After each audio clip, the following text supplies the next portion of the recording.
The first person to visit Guinea-Bissau is unknown. However, the area was first inhabited by the Bijagós people, who were believed to have arrived in the region around 2,000 years ago. The Portuguese were the first Europeans to arrive in Guinea-Bissau in the 1450s. They established a trading post in the area and began to trade with the local people for slaves, ivory, and other goods. Guinea-Bissau is a country located on the west coast of Africa. It was not founded, in the traditional sense, because its history is intertwined with the colonization and decolonization of Africa by European powers. The region that is now Guinea-Bissau was part of the Guinea region, which was explored by various European powers in the late 15th century during the Age of Exploration.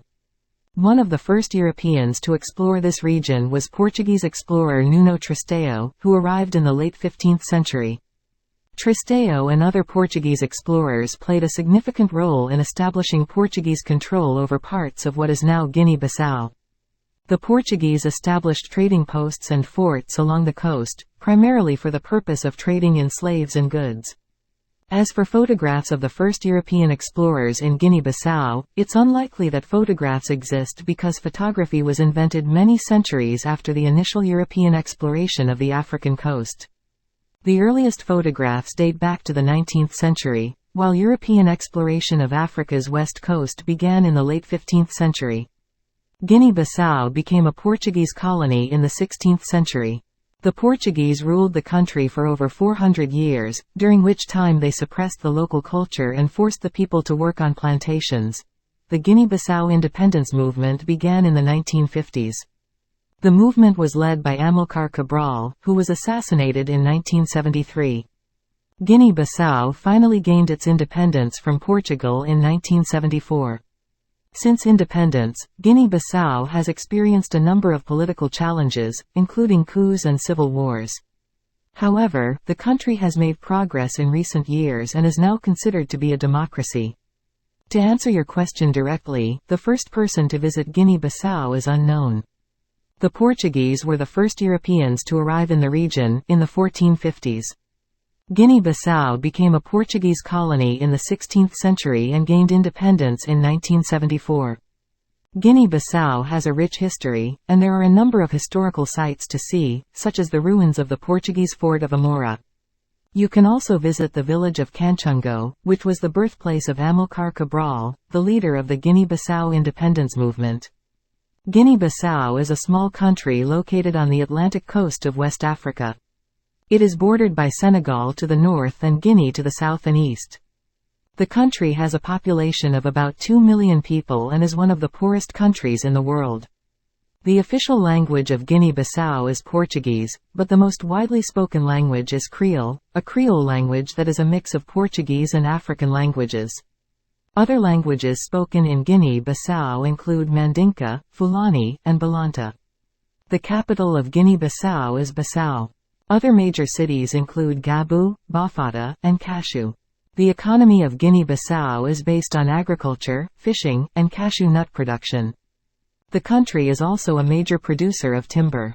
Guinea-Bissau is a member of the United Nations, the African Union, and the Economic Community of West African States, ECOWAS. Here are some other facts about Guinea-Bissau. The name, Guinea-Bissau, comes from the Portuguese word, Guiné, which means, land of the blacks. The country was once part of the Mali Empire and the Kingdom of Kabu. Guinea-Bissau was a Portuguese colony from the 16th century until it gained independence in 1974. The country has a long history of political instability. Guinea-Bissau is a major producer of cashew nuts, and the cashew nut is the national symbol of the country. The Bijagós archipelago, which is located off the coast of Guinea-Bissau, is a UNESCO World Heritage Site. Here are some of the reasons why fewer people visit Guinea-Bissau. Political instability. Guinea-Bissau has a long history of political instability, with a number of coups and civil wars in recent decades. This has made the country a less attractive destination for tourists. Poverty. Guinea-Bissau is one of the poorest countries in the world, with a GDP per capita of just $1,210 PPP. This means that the country lacks the infrastructure and amenities that tourists often expect. Lack of tourism infrastructure. Guinea-Bissau has a limited tourism infrastructure, with few hotels, restaurants, and other tourist facilities. This can make it difficult and inconvenient for tourists to travel to and around the country. Language barrier. The official language of Guinea-Bissau is Portuguese, but the most widely spoken language is Creole, a Creole language that is not widely understood outside of the country. This can make it difficult for tourists to communicate with locals. Health risks. Guinea-Bissau is a malaria endemic country, and there are also risks of other diseases such as yellow fever and cholera. This can deter some tourists from visiting the country. Despite these challenges, Guinea-Bissau has a lot to offer tourists, including beautiful beaches, lush rainforests, and a rich culture.